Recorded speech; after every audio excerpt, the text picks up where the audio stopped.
Sure. Thanks, Caroline.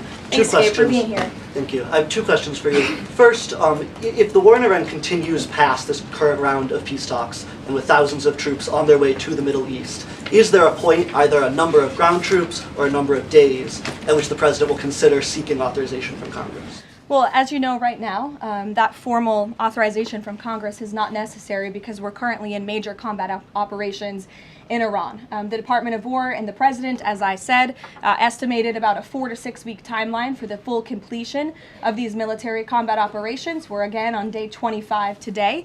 And as a courtesy, nevertheless, the administration did notify Congress, the Gang of Eight, ahead of the launch of the operation 25 days ago. And we've also had our top national security officials go to Capitol Hill to brief lawmakers, again, out of courtesy and out of respect for them. So at this moment, it's unnecessary, but of course, the President in this administration will always abide by the law. Gabe, or do you have a follow-up? Yes, sure, go ahead. Second question.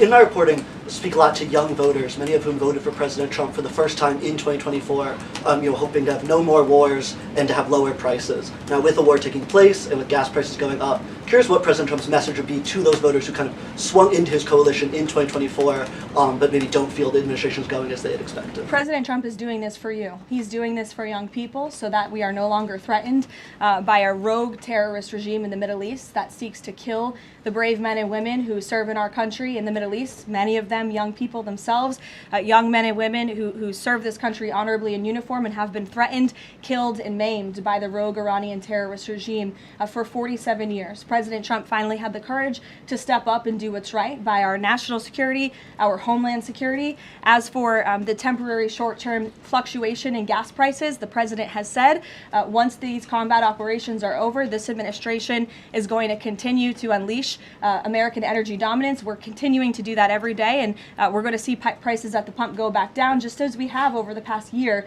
because of this president. And don't think for 1 second if the Democrats had their way, gas prices would be, as they were under the previous administration, the Biden administration, record highs. This president is keeping them as low as he can during this short-term combat operation, and they're going to go right back down when this is over.